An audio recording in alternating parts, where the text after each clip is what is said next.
Hey, what's up, guys? I was just about to bake a delicious dessert, and I don't make dessert all the time, but occasionally I like to do something. I like cooking, and baking is part of that for me. So anyway, halfway through, it kind of dawned on me. A little light bulb went off in the head there, and I thought, I should probably be filming this. I'm sure people would enjoy, getting another recipe. So I apologize you missed the first half of it, but I'll tell you what I did and what you're looking at right here so far. So this dessert is going to be a peach upside down cake. It is going to be awesome. A couple things. First off, you can exchange the peaches for whatever kind of fruit you like. If you don't like peaches and you like blueberries, or you want to make it like a mixed berry upside down cake, that's cool. Whatever you want. I just happen to do peaches. It's just that traditional fruit for this recipe. So what you missed so far is I took a 9-inch skillet here, and I greased the entire surface area of it with just some butter. Just took a stick of butter, peeled the wrapper back, and just kind of, rubbed it on like a crayon. And that's obviously just so that the entire cake doesn't stick to the skillet. So when we take it out, it's not a mess. It should pop out in one piece. Then what I did was I took a half a cup of butter, and I melted it completely. And you want to just pour it on the very bottom of your skillet, and just move it around a little bit so it coats the entire surface there. Then I took 3/4 of a cup of dark brown sugar and just lightly spread it across evenly. And remember that we're building this backwards, so this will be the top. So the very top of the cake will have this nice, delicious, buttery, crispy, sweet, sugary, topping. So that's what we did. After that, I took a 16-ounce bag of frozen peaches. Now, of course, you can use fresh peaches, but the recipe I have originally called for frozen, and it's just more convenient, so that's what I did. And you take your 16-ounce bag, defrost them, then pat them down with a paper towel so that you get all the moisture you can out of them, because you don't want this to be wet. You want it to be kind of dry, the fruit itself. Then just kind of line them up in a ring here, however you want to do it, and just coat the bottom of the pan with it.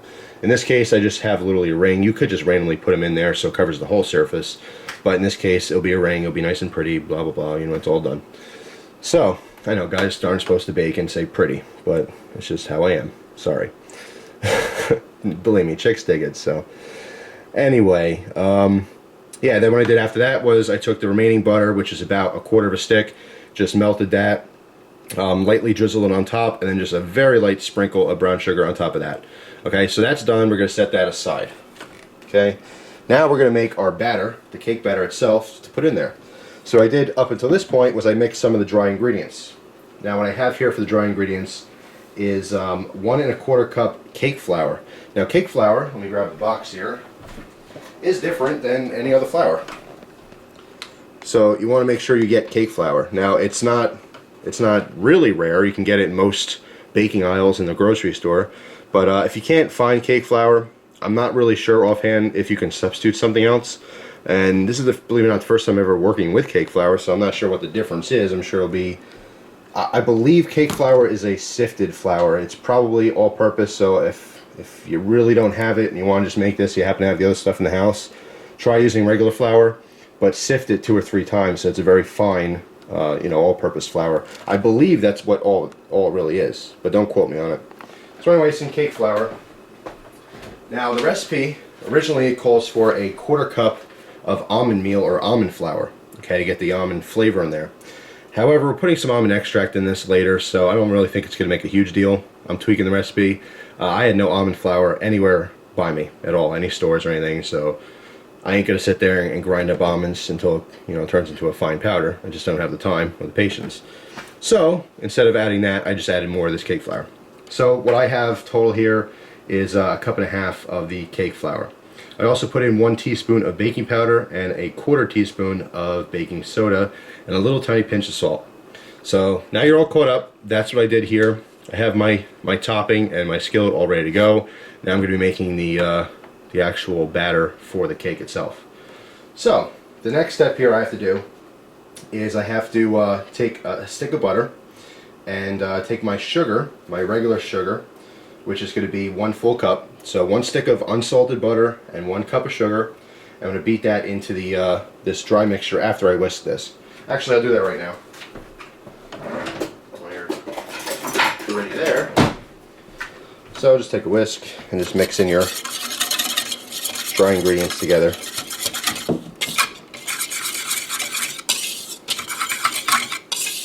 There we go. Okay, and I'm back. So, got my cup of sugar, just regular granulated sugar,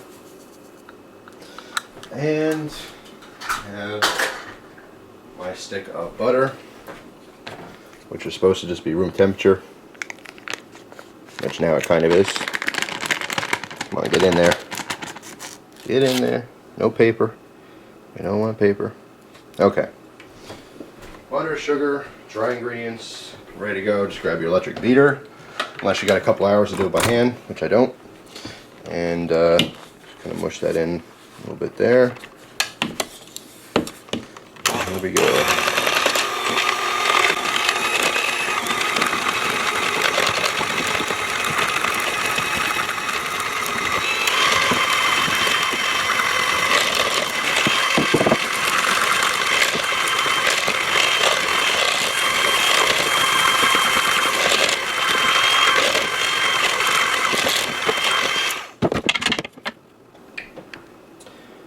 Alright, so now I want to add 2 eggs. There's 1. And get that little shell out of there. Don't want that. Okay. And 2. Then we can also add our extracts here. Hang on a second. Wash the egg off my hand. Okay, so we want almond extract. Just a little splash. It calls for half a teaspoon. Just gonna eyeball it. I'm actually doing just a teeny bit more. Oh, I gotta take the cap off. This is a fresh little bottle. Yeah, because I didn't use the almond meal, I'm just gonna go about a full teaspoon of the almond extract. Okay, actually, you know what? I got a spoon here, so that's plenty. Came out a lot faster than I wanted to. Okay then. And then the vanilla extract, we want to go a half a teaspoon as well. And I'm using a paste here. This is the straight, this is the good stuff, which I never really get to use because I don't bake it that often. But anyway, this has the actual little vanilla beans, Madagascar, blah blah blah. And I'm going to go very sparingly with that. Go, dump that in there. Come on, get off my spoon.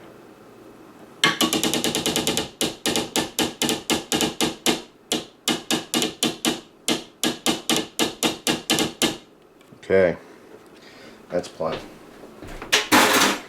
So, I'm going to beat that together so everything's nice and incorporated and smooth. Those my eggs.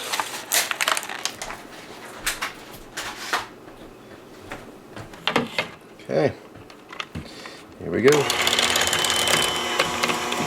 Start off nice and slow.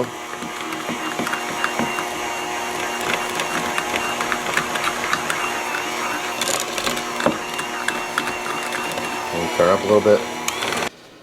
Alright, just a little side note, taking a quick little break here, just to explain something to the actual chefs out there and bakers. What you want to do really is you want to mix all your wet ingredients together first, and then all your dry ingredients separate, and then you combine them together. And I kind of mixed and matched. I mean, I put the eggs right over the flour and all that stuff, because we're also going to be putting some buttermilk in here. So it's not the absolute correct way to do it, but you know what? It's all going to get mixed together anyway. But just for reference, when you do bake or cook or whatever, dry all together, then wet all together, then you mix them together. Just a little note, because I know someone will comment on that. So anyway. Okay, now I'm going to be adding 1 cup of buttermilk. You want to shake it really good before you pour it. There you go. 1 cup of buttermilk. Now, since I had to buy buttermilk for this recipe, I'll end up using this for some chicken. I'll do chicken on the grill, or maybe some fried chicken or something. Buttermilk makes an awesome coating for you know, any kind of meats that you're actually going to be breading. It's great. It's real thick. It sticks to your you know, whatever meat you're using real easy. It's rich. It's a great option instead of using regular milk. Okay, we are done. Get all the batter off the beaters. Remove those. Put those in the sink.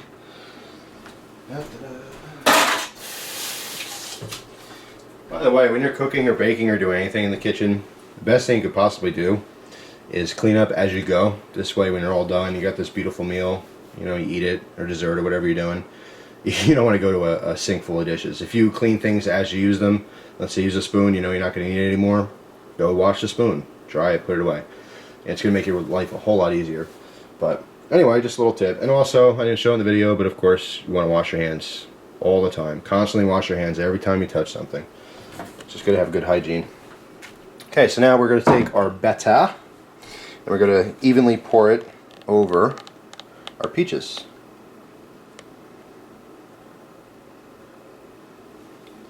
Get it all in there. I'm actually going to have to grab a spoon. Hang on a second. I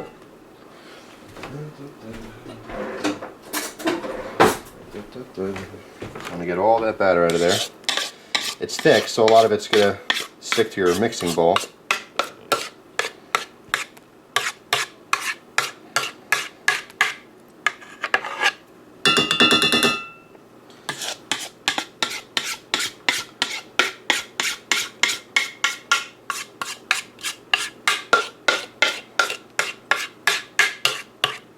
Smells good. Okay, so get as much of that crap out of there as you can get.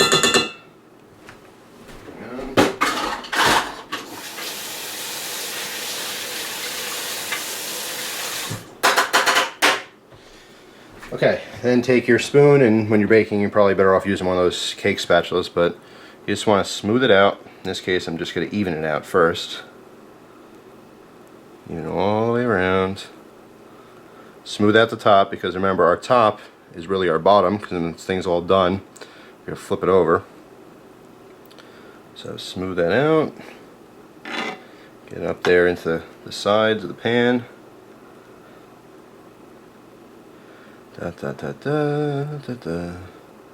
You don't necessarily have to sing while you're doing this, or hum. But anyway, alright, nice and smooth. Okay.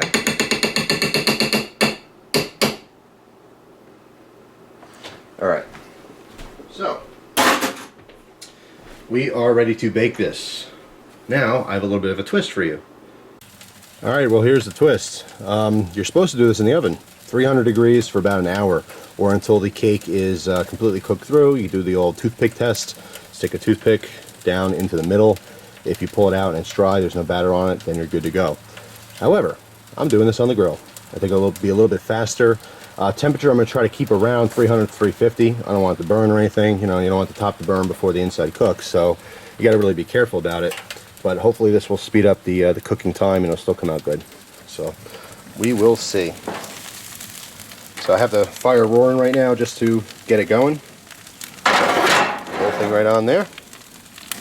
Holy crap, that's not good. Daddy long leg. Get the hell out of my dessert. Okay. Turn the fire down a little bit and start baking.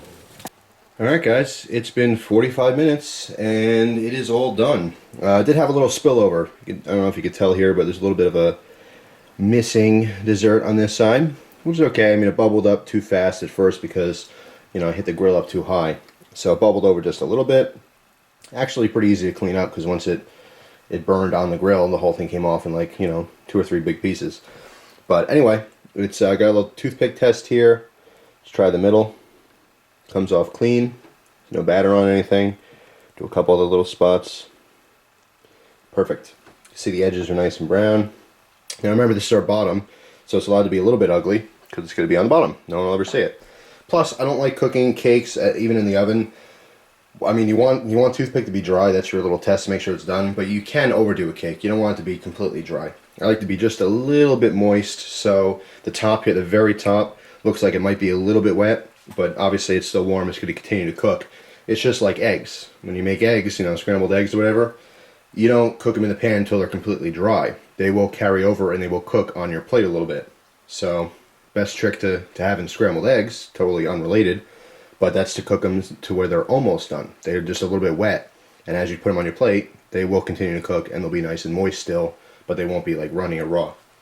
So, anywho, I'm gonna let this cool down, and then we'll do our little flippy flip, which is the most fun part, to see if this thing comes out in one piece and doesn't just crumble into a pile of messy looking crap.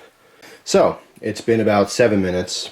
I'm gonna take just a butter knife here, go around the edges, and I'm telling you, this feels perfect. Nothing's gonna stick here. But just to be sure, do a little scrape. Let me try that and see what that tastes like. Oh, Jesus. That's sinful.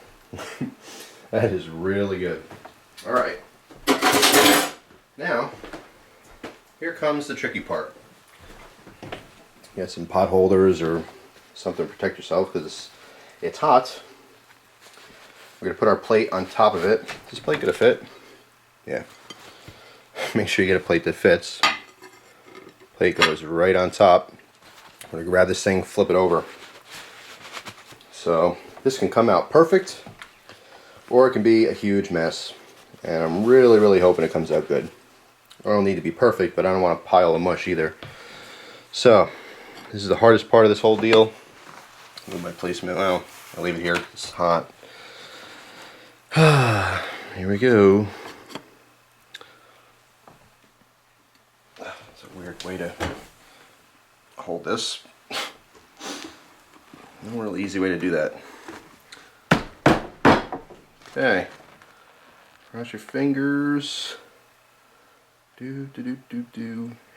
Shoot. Not good. Alright, well. All my peaches stuck.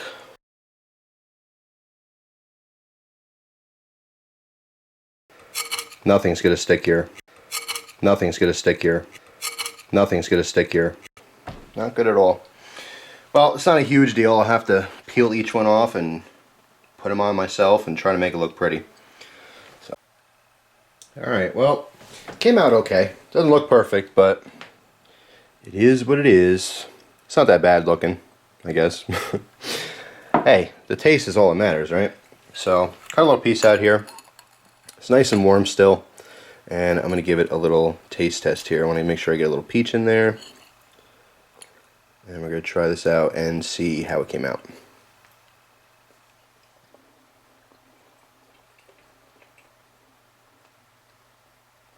Wow. Holy crap. It's it's amazing. It's really, really good. It's really, really good. In fact, I'm giving this to my my friends, bringing it over for them, because I can't. If this stays in the house, I'll eat this whole thing. So anyway, it is awesome. It's really, really good. You really taste the almond in the cake itself. It's like an almond flavored cake. A little hint of that vanilla. Right now, it's still nice and moist and, you know, warm. If you would throw, I wouldn't do ice cream. I think that's too much. But maybe a little homemade whipped cream on top of this. Holy crap. Wow. Awesome. Awesome dessert. Like I said, you can put whatever kind of fruit you'd want in this. I mean, if you want to do like a mixed berry, like a strawberry, raspberries, you know, combined together. Really, whatever you want. You can kind of do spin-offs of this recipe. But it's awesome. I thought I'd share the video with you. You know, people do like the cooking videos, and like I said, baking is, I guess, equally as popular. Not everyone bakes, but just some ideas out there in case you're kind of sitting around and you're thinking, it's the same old stuff every day.